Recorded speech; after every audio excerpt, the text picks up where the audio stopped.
Bapak Ibu Bapak Putri, Bapak Anang Budiutomo, Dekan Kagungan Pendukung Taman, Pangasto Bupati Kota Semarang, anggota DPRD Komisi D Kota Semarang, saking fraksi Partai Golkar, juga pada yang gelar atraksi budaya pagelaran wayang kulit. Judulipun atraksi, bukan atraksi kuda lumping, dan juga atraksi wayang, atraksi budaya. Kami kembali kajaran long tinampen tokoh wayang, guguh kalian wadaring Jamus Kalimosodo, juga sampun Prabu Yudhistira Kulodewo, jadi pun pas lagi datang di dalam Kanjeng Raden Karo Tumenggung Ketut Budiman Pakso Kondo di Pulau SPNT. Jadi Bapak Ibu, atas bunti baparing atraksi budaya pagelaran wayang kulit kanthi lakon wadaring Jamus Kalimosodo. Sugeng Amir Sani.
Bagian risang kapirang Arenangku kinempet kempet Dosang tenaning bawana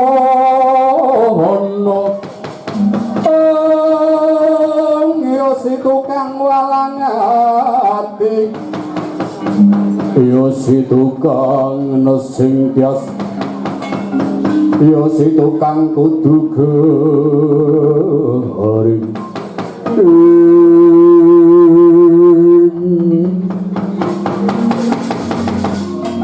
Sarotomo kula nentim balengan dawuh Prabu Kalimantara wis pira suwene awake dhewe mapan ana ing kahyangan Handunggring Saloka kene antawasipun sampun sedasa dinten rikalenggan punika sinuwun 10 dina kalau ngono nggih Mas Nyetrum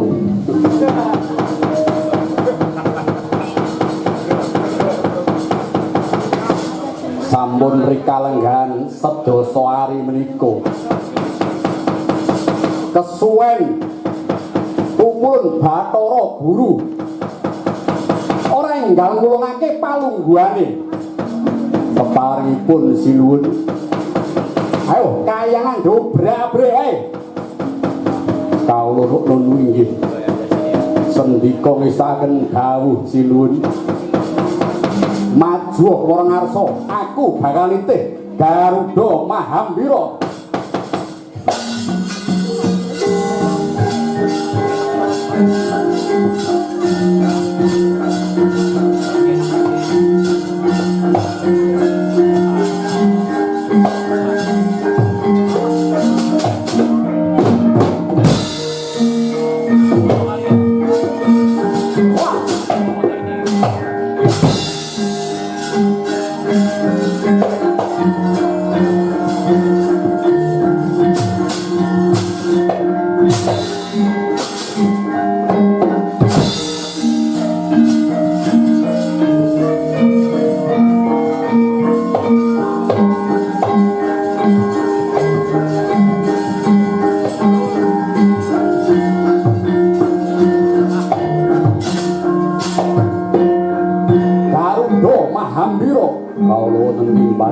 ayo derekno aku mau brabrik kayongan Suralaya nek ora enggal diparingake palenggane pupun Bathara Guru sendika wisaken dawuh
Pupun Bathara Guru enggal kon ngulungake palenggane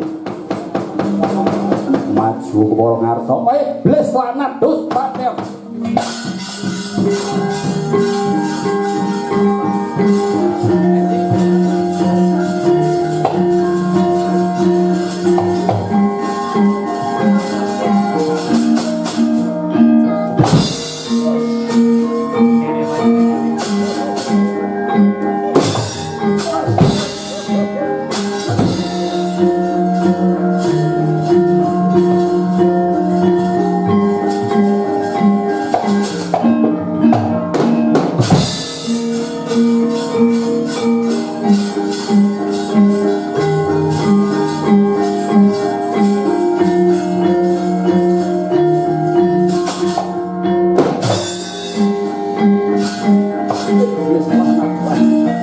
ora kena jero lae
Prabu Kalimantara tak jabute nyawane.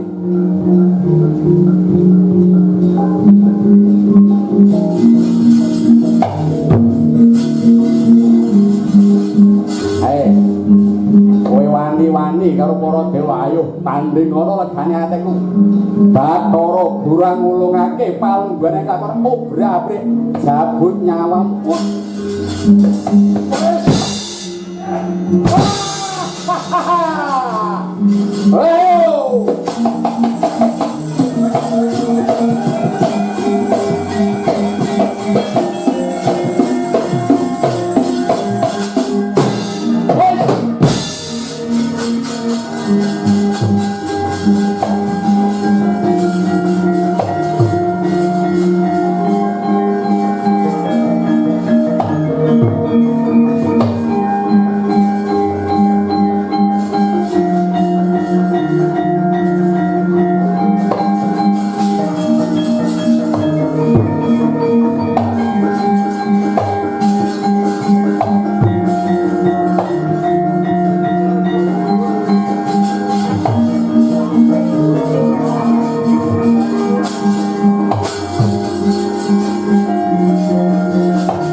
Wonten ing kayuangan Hanjung Gring Saloka entenipun gembyeng sampak awit mau ora rampung-rampung mbah ibu-ibu do kemringet apa ora ning nyatane ngene iki gen marai ora ngantuk nek tak kae sing nglenyit mesti kok ngantuk kabeh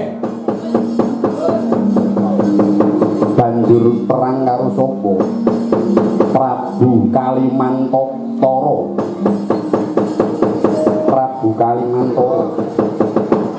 Para Jawata sami kawon sedaya pukulun sekuter kula sumanggaaken majeng wonten pabaratan mungguh tak tandangan dhewe.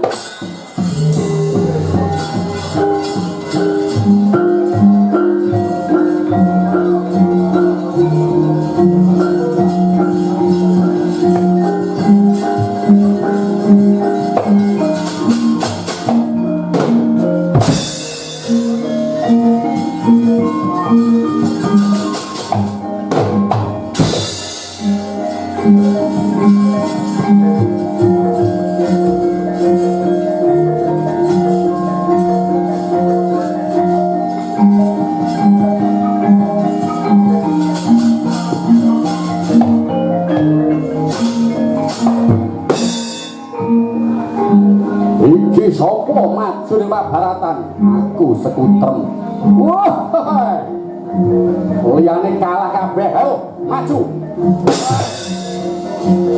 atos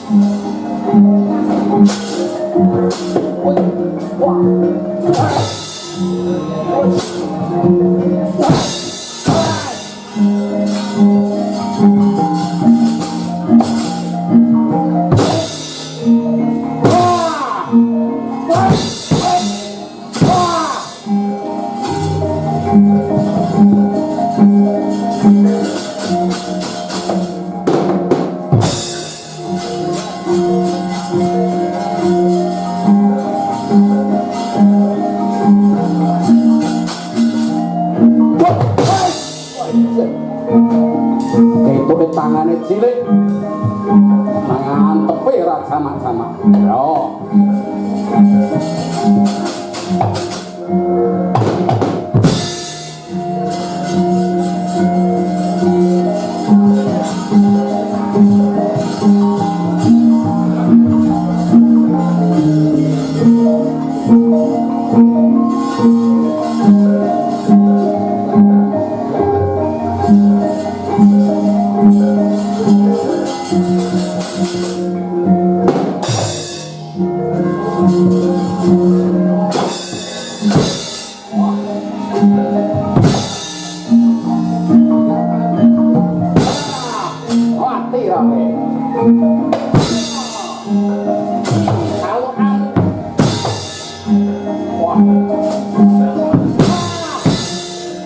Ayo, iki jalurmu.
Samono Prabu Kalimantara ya kapanah dening pukulan sekuten elo ing kahanan Prabu Kalimantara pejah kapisanan dadya Jamus Kalimasada Sarotama dados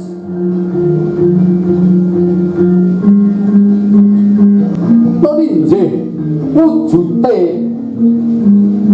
tombak Kyai Tunggul Waja Garuda Mahambira babar dadi payung Tunggul Naga katiganya rumeksa wonten ing Prabu Puntadewa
cerita to ngomong. Nggih kados ngaten menika Gus babaripun wujudipun mijiling nun inggih Kyai Jamus Kalimasada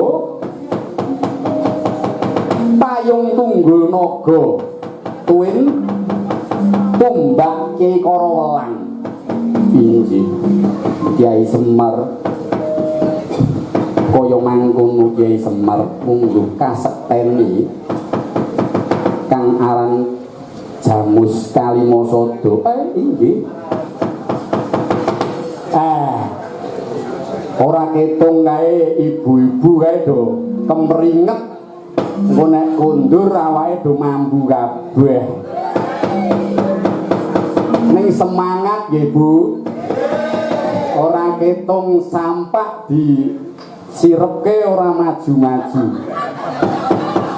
mboten napa-napa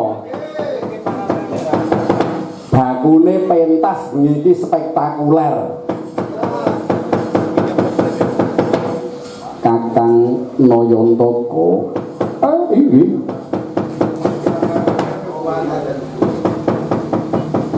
wonten menapa to Gus dene kedadian Jamus Kalimasada pusaka kang ndika agem ing penggalih ndika tesih tansah tintrim menika kados pundi Kyai Semar minangka jimat kang bisa ngucap pusaka kang bisa tata jalma mulane aku mrepeki Kakang Ismaya ing papan kene ora liya mung kepengin njaluk padhang kang mungguh dadi petenging penggalihku Kyai inggih babakan napa Gus menapa to werdinipun Jamus Kalimasada menika Kyai inggih ngaten nggih Gus titah menika nggadahi kewajiban lahir gesang ing lan mati manungsa dipun kodrataken lahir ing Arcapada menika mboten saged selak tiyang gesang ing Arcapada menika saderma nglampahi kodrat ingkang maha nasa kok tiyang gesang ing Arcapada menika dipun lairaken sampun wonten garis pepestanipun nek cara basa Arabe wa ma khalaqtul jinna wal insa illa liya'budun dan tidak akan aku ciptakan jin dan manusia kecuali hanya untuk menyembah kepadaku kata Allah kados ngoten Gus dadi janjane kewajibane awake dhewe iki sing penting awake dhewe iki urip ning alam donya iki mung ibadah apa wae kok awake dhewe salat 5 waktu poso nindakake poso sesasi muput sesasi betetet kuwi ibadah lahir ibadah batin ning ibadah lahir ora ana liya kejaba awake dhewe nyambut gawe yang saben dinane awake dhewe goleke nafkah anak goleke nafkah bojo anggere tenan dikake bojo orang goleke nafkah metu alasane goleke nafkah bojone mulih jebule kake tangga setuju mboten ibu-ibu niku kok mboten sing mboten kok bapak-bapak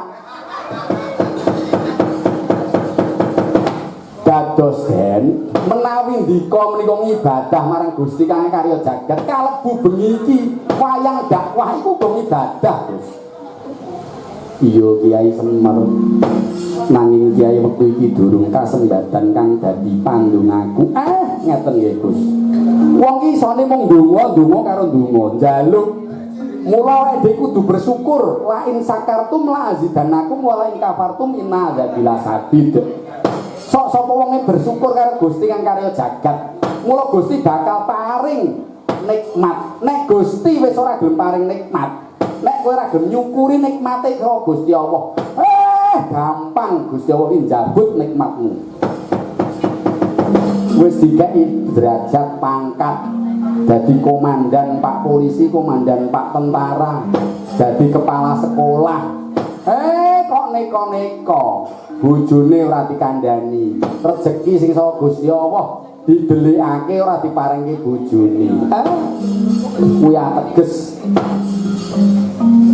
dolim karo bojone mula awake dhewe iki kudu bersyukur karo Gusti Kang Karya Jagat kaya mengkono Kyai nggih awake dhewe anggere bersyukur kudu saka pucuk rambut nganti pucuk sikil werdine apa Gus sing jenenge syukur nikmati Gusti Allah awake dhewe nyerot irung, nyerot napas, kuwi wis bersyukur. Awake dhewe sinden-sinden iki jajal tekonono. Apa tau ngrasake nikmate nafas? Anane mung njaluk bojo, duit sing akeh. Endi kurang duwite? Engko nek wis ora iso nafas, sesek nyang rumah sakit kudu tuku oksigen. Nah, lagek krasa jebul awake dhewe saben dina nafas kuwi awake dhewe iki dinikei nikmat saka Gusti Allah kang matikel-tikel. Jajal para sinden-sinden kuwi nek ora iso kedhep jajal. Wis siji wae ora iso kedhep. Kaya ngopo le ora nikmat. Mula wae kadang-kadang lali karo nikmate Gusti Allah. Mula la in sakartum lazidanakum wa la in kafartum inna adzabila sadid. Ya kaya mengkono kuwi sing jenenge nikmat saka Gusti Allah kang dilirwake. Jempole sikil iki lho. Driji kuwi ndek iki dijak bal-balan karo kancaku ning sekolahan. Delalah kena bal.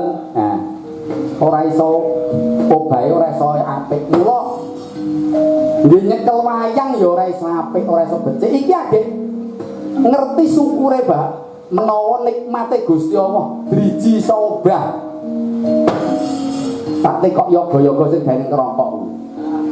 Ayo. Apa kok gak nikmati rokok? Ora ono blas. Nikmat lha kok do ngerokok? Nikmati rokok kuwi mergo tangane iso ngene iki lho. Ha. Bisa nekuk sedot, sebul, buah. Jajal tangane ngerengeng ngene piye carane? Mula tau mula. Terus awake dhewe kudu bersyukur dikeki iso nyerot udut. Ha, kuwi rungokke yoga-yoga ya. Yoga lanang iki wedok. Mula awake dhewe kudu bersyukur karo Gusti Akarya Jagat. Mula awake dhewe dikeki nikmat saka Gusti Allah. Dikeki ati. Ya, dikeki ati kanggo apa? Kanggo awake dhewe iki ngrasake nikmate donya, nikmate akhirat. Mula nek wis dikeki ati aja nganti awake dhewe iki dolim karo atine awake dhewe ya. Walaqad darokna li jahannam katsiran minal jin wal ins lahum qulubul la yafqahuna biha ya. Dan sesungguhnya kami jadikan isi neraka jahanam ya. Sebagian manusia dan jin, mereka apa? Mempunyai hati tidak dipergunakan untuk menikmati ayat-ayat Allah. Mereka mempunyai telinga gordeng grenengi tonggone wae. Mereka mempunyai bibir hanya untuk ngrenengi tonggone.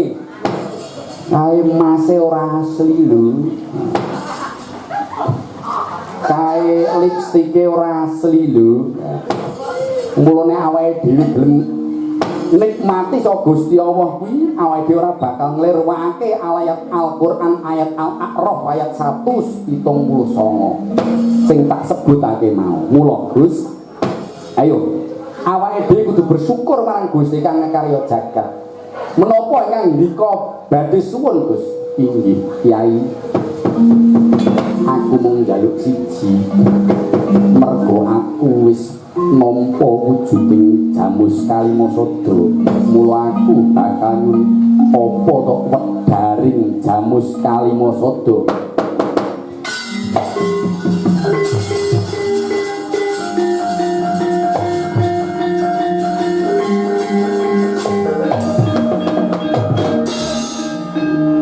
Kagetan iki dadi tok tok tok jelang nung nung nung nung ora tok tok tok jelang tuk tuk tuk tuk tuk. Nah gitu ora apa-apa ajaran wis piye yo. Ayo jajal Jamus wedaring Jamus Kalimasada.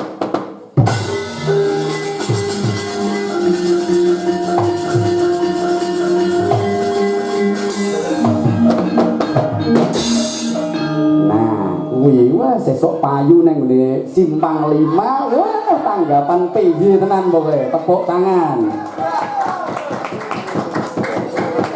Iya Kiai kula badhe nyuwun wedharing jamu Kalimasada nggih Gus menawi mbika badhe nyuwun wedharing jamu Kalimasada monggo kepareng mbika tapa brata manekung puji pikir cegah lek ateges aja turu cegah guling cegah dahar ateges poso cegah guling ateges aja turu mula monggo manekung ning puji pikir sumundul ing antariksa muga-muga awake bisa ketemu Sang Hyang Wenang karben bisa dijlentrehake apa ta werdine jamu Kalimasada.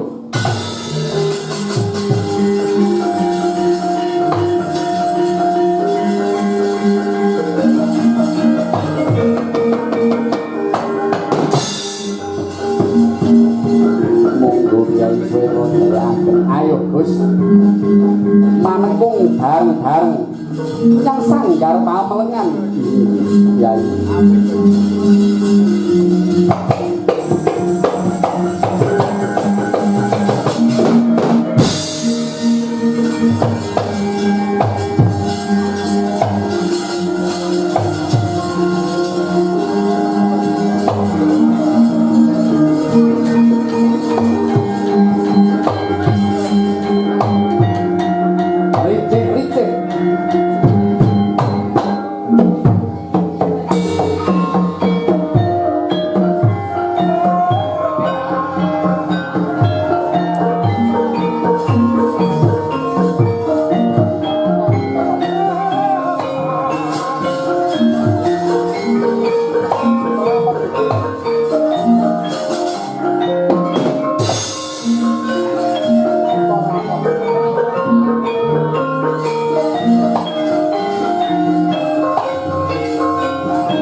Kawula nuringgih waleh-waleh menapa Sang Bathari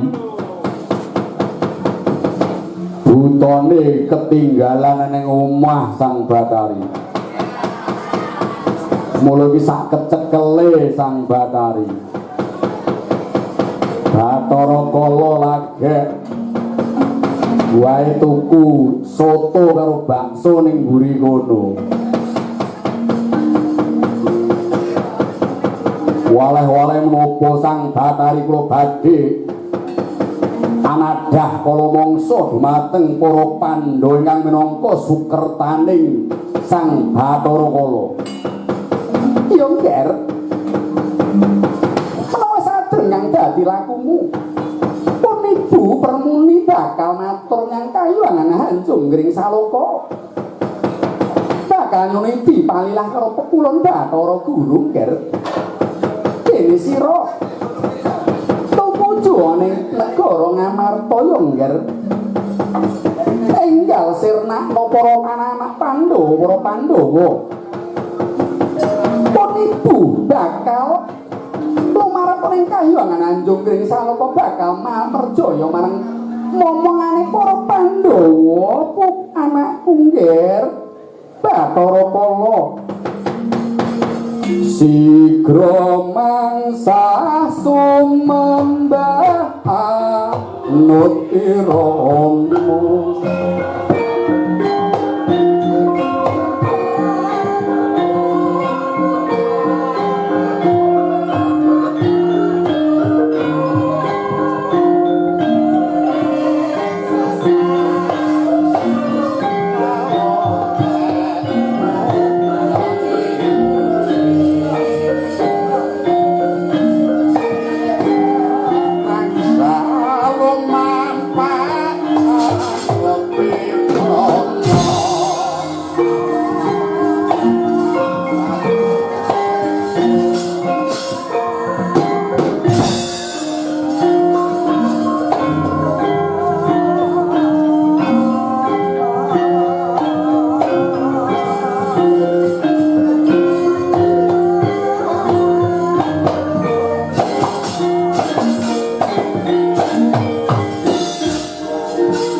nuwun